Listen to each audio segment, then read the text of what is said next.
guys, I'm Sheetal and I welcome you in my YouTube channel. So I hope that you will like the video. I'm making a video for all of you.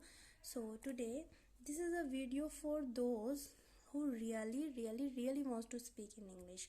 English is just a language like Hindi. Just we speak in Hindi. जैसा हम हिंदी में बोलते हैं, just like this is also a language. There is no need to take any burden. इसके लिए कोई ऐसे burden की ज़रूरत नहीं है, ठीक है. So this is only just language. Only observe that what I want to say you and how should we say. हमें कैसे कहना चाहिए और मैंने जो बोला है उसको ऑब्जर्व करिएगा बस. So that is the only two way to speak English. Okay, so without wasting the time let's start the video. So there is no need to talk about more tenses, because we all have learned grammar in school. So if I say grammar, so it looks very difficult, है ना. सब सोचते हैं कि grammar पढ़नी पड़ेगी, that looks very dangerous. So only remember that we talk only in three way होते हैं बात करने के only. एक हमारा होता है प्रेजेंट वे में, कि हम प्रेजेंट में क्या बात कर रहे हैं, ठीक है. Three way of talking: present and then past and then future. We talk only in present, past and future. हम इन्हीं चीज़ों में बात कर सकते हैं. या तो कोई बात हमारी प्रेजेंट में होगी, या कोई बात हमारी पास्ट में होगी, या हमारी कोई बात है फ्यूचर में होगी. इससे बाहर कोई भी बात नहीं हो सकती, ठीक है. So there is no need to know that हम कौन सा टेंस पढ़ रहे हैं या क्या पढ़ रहे हैं, नहीं. Only the way what we are saying. हम प्रेजेंट में 3-4 तरह के से बातें कर सकते हैं, वो मैं आपको बताती हूँ. Today we will talk about present, ठीक है. प्रेजेंट के बारे में बात करेंगे. तो प्रेजेंट में हम कैसे बातें करते हैं. एक तो हम बातें करते हैं हमारे उन बातों की जो हमारे हैबिचुअल हैं, यानी जो हमारी बात हैबिट में इंक्लूड है. जैसे कि मैं स्कूल जाता हूँ. So anybody can tell me that this is in present. हर कोई बता सकता है कि प्रेजेंट में है ना, क्योंकि कोई भी नहीं बोलेगा कि ये पास्ट में है और it is in future. It is very clear that it is a present. ये एक प्रेजेंट बात है, यानी जो डेली की बात है हमारी. मैं स्कूल जाता हूँ, इसमें हमारे पूरा डेली रूटीन इंक्लूड होता है. मैं सुबह मॉर्निंग में जल्दी उठता हूँ, मैं ब्रश करता हूँ, मैं नाश्ता करता हूँ. So this is a way which we talk in present, ठीक है. एक दूसरा तरीका होता है, एक तो हम इस तरीके से बातें करते हैं, we talk like this in present. दूसरा हम बातें करते हैं, मैं बाजार जा रहा हूँ. फर्स्ट वी टॉक अबाउट इस वे में, जाता हूँ, मैं स्कूल जाता हूँ. एंड सेकंड वी कैन से मैं बाजार जा रहा हूँ. एक हम इस वे में बातें करते हैं. ऑब्वियसली बात है, मैं बाजार जा रहा हूँ, मैं खाना खा रहा हूँ, मैं बाद में आऊँगा, मैं खाना खा रहा हूँ, जस्ट लाइक वी से ना. तो हम इस तरह से बात करते हैं. तो मैं बाजार जा रहा हूँ, एक हम इस वे में बातें करते हैं, ठीक है. थर्ड वे कैसे हो सकता है बात, मैं अपना काम कर चुका हूँ. एक हम बातें करते हैं इस वे में, यानी कि मैंने जो काम कर दिया है, मतलब इट इज़ फिनिश्ड, जो काम हो चुका है. एक हम इस तरीके से बात करते हैं ना. एक हम जाता है और जा रहा है, और एक कर चुका हूँ काम को. अब एक हमारा होता है कि मैं सुबह से पढ़ रहा हूँ, है ना. एक हम इस वे में, जहाँ पे हमें ये पता होता है मैं काम कर रहा हूँ, पर ये भी बताया जाता है कि मैं कब से कर रहा हूँ. The timing will be also given there, ठीक है. वहाँ पे टाइमिंग भी दी जाएगी कि हम कब से कर रहे हो काम को. एक हम इसमें बात करते हैं. अब now there is no need to know about the name of this sentences. हमें कोई ज़रूरत नहीं है जानने की कि इनको बोला क्या जाता है. Just in speaking, because that is a language. So हमें सिर्फ इतना जानना है कि हम इसको बोलेंगे कैसे, हाउ टू स्पीक दिस, ठीक है ना. Firstly tell me that when you born and when you all started to speak in Hindi, so what did you learn first, Hindi grammar or to speaking, just speaking na, because you listen these Hindi to your parents, by your relatives, and in your environment, है ना. So many people speak in Hindi, so you learn from there. तुमने वहाँ से सीखा. तो फिर हम क्यों इसमें कि हम इतना घुसे अंदर कि हमें ग्रामर ही सीखनी है, ऐसा नहीं है. we should only learn that how to say these sentences. okay, so today we will talk about this one, first वाला. जैसे हम इस वे में बात करना चाहें, अगर मैं स्कूल जाता हूँ, ठीक है ना. और इसमें देखो, जो भी हम सेंटेंस बोल रहे हैं, इन एनी वे, जा रहा हूँ, जाता हूँ, काम कर चुका है, जिस भी वे में हम बात कर रहे हैं, हमने एक बात नोट करी है कि वहाँ पर कोई ना कोई काम करने वाला तो ज़रूर होता है ना. In school you have learn that we call him subject, him और हर, है ना, हम उसको क्या बोलते हैं, सब्जेक्ट बोलते हैं। बट सब्जेक्ट को जैसे बोला जाता है सो बिल्कुल हमें ग्रामर की याद आ जाती है, तो we will not call it subject in speaking. हम उसको क्या बोलेंगे, देखो जैसे कि प्ले माने खेलना और प्लेयर होता है खेलने वाला, है ना। इसी तरह से फुटबॉल हो गया बॉल, फुटबॉल, और फुटबॉलर हो गया उसको खेलने वाला, ठीक है। तो इसी तरह से डू माने काम करना और डूअर होता है काम को करने वाला। तो हम इसको सब्जेक्ट बोलने की बजाय डूअर बोलेंगे तो it will be very nice to learn easy, है ना। ये बहुत आसान होगा to speak in, if you want to say about subject, so एकदम से दिमाग में आएगा सब्जेक्ट तो डूअर ही तो होता है। दिस इज़ अ सब्जेक्ट, मैं बाजार जा रहा हूँ, ये सब्जेक्ट है। सो हम इसको डूअर भी तो बोल सकते हैं, बिकॉज काम करने वाला कौन है, मैं हूँ, मैं यानी कि आई। तो ये क्या हुआ हमारा doer, so we will call him doer, okay. So यहाँ पे कुछ भी आ सकता है, you, we, they, he, she, कोई भी हो सकता है वो, that all will be doer, वो सबके सब डूअर ही होते हैं, ठीक है। अब देखो, अब आपने सभी सेंटेंसेस में नोटिस किया होगा कि कुछ ना कुछ काम हो रहा है, जाने का काम हो रहा है, पढ़ने का काम हो रहा है ना। सो दीज वर्ड जिसको हम ग्रामर, ये ग्रामर वे में है, हाँ, जितना भी इधर लिखा जा रहा है ये सब ग्रामर वे में है। ग्रामर में हम इसको सब्जेक्ट बोलते हैं और स्पीकिंग में इसको डूअर बोलते हैं, ठीक है।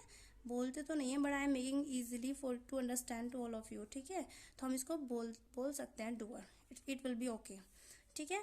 नेक्स्ट हमारा आता है वर्ब, जिसको हम बोलते हैं वर्ब यानी कि क्रिया। तो ये हम सब पढ़ चुके हैं, we all have learn it, क्रिया। बस क्रिया का नाम आते ही एक बहुत बड़ा बर्डन आ जाता है दिमाग में कि how to learn all verbs, कैसे सीखा जाए सारी वर्ब्स को। तो इट्स ओके, हम इसको वर्ब बोलेंगे ही नहीं, हम बोलेंगे कि एक्शन, हमने क्या एक्शन किया, ठीक है। तो एक्शन वर्ब को किस में कन्वर्ट होगा, हमारा एक्शन में। यहाँ हम जैसे कि हम स्कूल जाने का काम है तो गो हो गया क्रिया, तो हम इसको गो एक्शन में तो बोल सकते हैं ना, हमने क्या एक्शन किया, हमने स्कूल जाने का एक्शन किया, ठीक है, go to school. So this is a action. So आज से हम स्पीकिंग में जो सब्जेक्ट होगा करने वाला काम को वो डूअर होगा, और जो काम किया जाएगा जो एक्शन होगा वो जो वर्ब होगी उसको हम एक्शन के नाम से बोलेंगे, so that we can understand it easily. क्योंकि हम कोई भी काम करते हैं तो एक्शन ही करते हैं, ठीक है ना, एक्शन ही माना जाता है, तो इट विल बी ईजी, या राइट। सो हम स्टार्ट करते हैं इस सेंटेंस से, मैं स्कूल जाता हूँ। इस वे में अगर हम बात कर रहे हैं कि मैं स्कूल जाता हूँ, मैं पानी पीता हूँ, मैं ब्रेकफास्ट करता हूँ, तो हम उस वे में कैसे बातें करते हैं, देखो इसके लिए एक फॉर्मूला है, formula, write down the formula. सबसे पहले हम कोई भी काम बता रहे हैं कि मैं ये काम करता हूँ, तो सबसे पहले हमें लगाना है यहाँ पर डूअर, ठीक है, not subject, we will learn like a doer, हमें एक डूअर की तरह इसको लर्न करना है फॉर्मूले को, ठीक है। प्लस उसके बाद हम जो काम कर रहे हैं वो हमारा एक्शन होगा, तो एक्शन फर्स्ट। देखो इट्स सो इजी, जैसे कि मैं स्कूल जाता हूँ, आई गो टू स्कूल, आई हो गया आपका डूअर और आपका एक्शन हो गया यहाँ पर गो टू स्कूल का, ठीक है, यानी गो का, आपका स्कूल जाने का काम हो रहा है, मैं स्कूल जाता हूँ, आई गो टू स्कूल, तो दिस इज़ अ फॉर्मूला। और मैं ब्रश करता हूँ तो होगा आई ब्रश, ठीक है, आई ब्रश, मैं ब्रश करता हूँ, एक्शन फर्स्ट यानी कि वर्ब की फर्स्ट फॉर्म, एक्शन फर्स्ट आएगा। इसी तरह से आप अपना डेली रूटीन बोल सकते हैं, जैसे मैं जल्दी उठता हूँ तो I get up early in the morning, मैं सुबह जल्दी उठता हूँ, ठीक है। तो इस तरह से बना सकते हैं हम लोग। मैं मार्केट जाता हूँ, आई गो टू मार्केट, ओके, ठीक है। सो इस वे में सिर्फ एक फॉर्मूला लर्न करना है हमें, वो होगा हमारा doer plus action first. Doer कौन होगा, आई, ठीक है। ये सिर्फ मेरे और आपके यानी दो लोगों के बीच की बात है। और इसको क्वेश्चन कैसे पूछेंगे कि क्या आप स्कूल जाते हो, क्या आप खाना खाते हो, क्या आप नहाते हो, या फिर आप मंदिर जाते हो। तो उसके लिए हम क्या करेंगे, हम इसके लिए टाइम वर्ड निकल के आता है, आप देखो, जिसको हम देखो नेक्स्ट हिंदी ग्रामर में, सॉरी इंग्लिश ग्रामर में हम क्या बोलते थे, एक वर्ड वो आता था ना, हेल्पिंग वर्ब आता था एक। हेल्पिंग वर्ब का नाम सभी ने सुना होगा। हेल्पिंग वर्ब क्या होती हैं, जो हम डूअर के इसे नीचे डूअर के बाद लगाते हैं, हेल्पिंग वर्ब हम डूअर के बाद लगाते हैं, जैसे कि हमारा is, am, are, was, were, do, does, did, will, shall, okay, has, have, had, so these are the helping verbs. हम इसको ग्रामर जो लैंग्वेज जो हमने स्कूल में पढ़ा है which we have learn in the school, this they all the teachers told us about helping verb. इनको helping verb ही बोला जाता है. But we are not learning here English as a subject, we are learning here English as a language. So हम इसको इस चीज़ को क्या निकल के आता है. अब देखो ये बताओ, इस जितने भी वर्ड है यहाँ पर लिखे हुए word, what are the showing, वो क्या बता रहे हैं. वो टाइम बता रहे हैं ना. काम इज में है, मतलब इज एम आर है तो फिर प्रेजेंट होगा, वॉज वर है तो पास्ट हो गया, विल शैल है तो आपका फ्यूचर हो गया. तो हम इसको टाइम वर्ड भी बोल सकते हैं ना, TIME, टाइम वर्ड, यानी कि जो टाइम को बता रहे हैं. तो हम क्यों इसको हेल्पिंग वर्ब बोले. हेल्पिंग वर्ब बहुत टफ लग रहा है तो हम we can say time word. ठीक है. तो इसके लिए ये जो मैंने आपको ये वाला सेंटेंस बताया था कि आई गो टू स्कूल, इसका फॉर्मूला था, सॉरी मैं यहाँ पर लिख देती हूँ दोबारा, डूअर प्लस एक्शन फर्स्ट. मैं ये काम करता हूँ. ठीक है. तो आंसर हो गया, ये है answer. But how to make a question, हमें भी तो पूछेंगे क्या तुम ये काम करते हो. तो इसके लिए एक टाइम वर्ड निकल के आता है, that is do. Do plus doer plus action first. ठीक है. हाउ टू मेक, जैसे कि हमें बोलना है कि क्या वह स्कूल जाता है, तो कैसे बनाएंगे इसको, डू प्लस यू. क्या तुम स्कूल जाते हो, do you go to school. Okay, this is a formula. अब देखो यहाँ पर question mark and then answer कैसे होगा. यू से क्वेश्चन किया है, तुमसे क्वेश्चन किया है, तो आई में आंसर दोगे. I go to school, I action first, I go to school. Okay, so this is a normal very easy speaking way to speak in English. So you can learn this by formulas and there is nothing more, there is no need to take any burden. कोई ऐसी ज़रूरत नहीं है because this is just a language. तो आप इससे मैं आपको कुछ एक्शन दे देती हूँ so that you can make yourself. Okay, like go to market, play football, pray to God, help other,